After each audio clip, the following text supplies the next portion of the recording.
my question to you is how to stop comparing, how to stop worrying about what others are thinking of us. We spend 80% of our default processes are about what others are thinking of us. Or maybe we shouldn't stop thinking of what others are thinking of us. Maybe it's useful. I'd just like to get your perspective. Let me answer your questions on several levels, Raj. There was someone who took my program who really put it very well. The problem with social media is that we're always comparing our outtakes with everybody else's show reels. And I think that's a very beautiful way of doing it.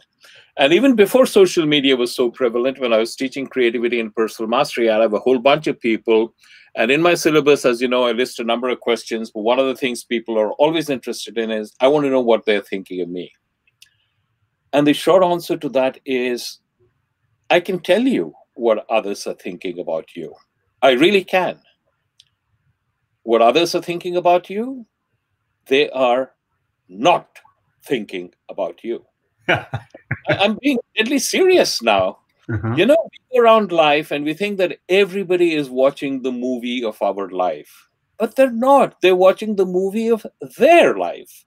And in the movie of their life, you're a bit player if you feature at all. So you do something and, you know, everybody bursts out laughing and you're embarrassed and you feel, oh my God, so much.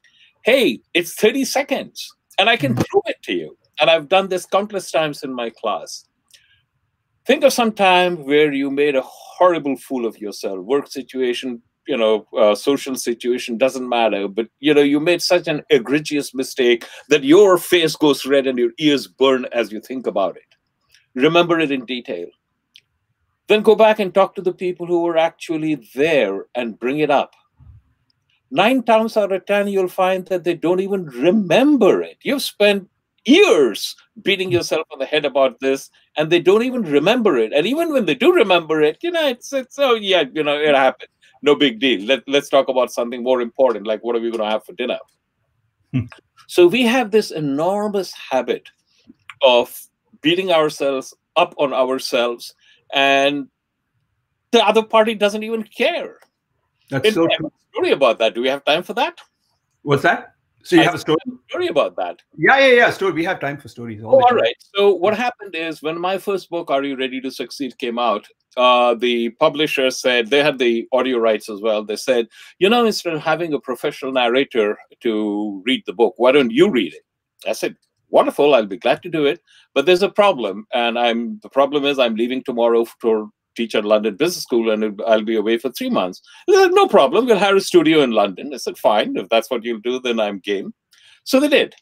And they hired an honest-to-goodness dame who was a producer for BBC to shepherd that project. Dane, Danish. Beg your pardon? Dane? They hired dame, as in, you know, a lady and a dame. Oh, Dane. Okay. Not Dane as in Danish. Yeah. And you just illustrate the point I'm trying to make. I'm going to be making shortly. Okay. So I was in a soundproof booth, and there was a microphone in front of me and a wire mesh between me and the microphone, so the gusts of air would not show up.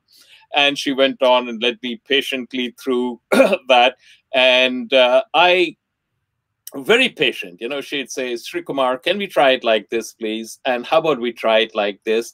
And I became painfully aware of the number of words that I mispronounced, the number of times I placed the accent on the wrong syllabus, like just now, for example, when we had this Dame Dane problem.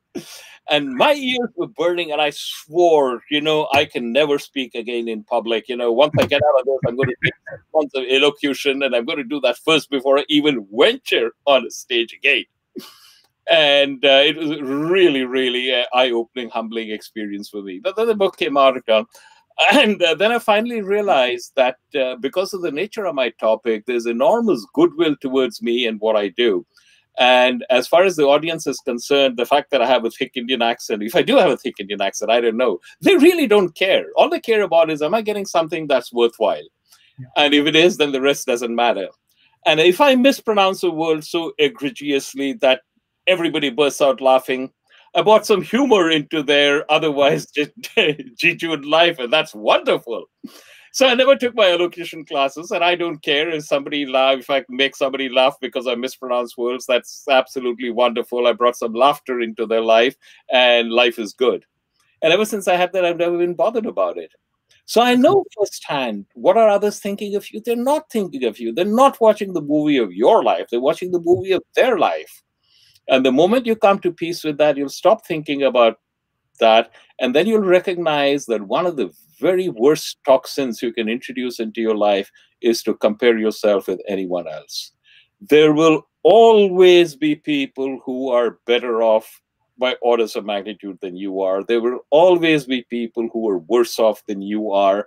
And it really doesn't matter a damn either way, because everything you need to be completely happy and fulfilled is with you and within you right now.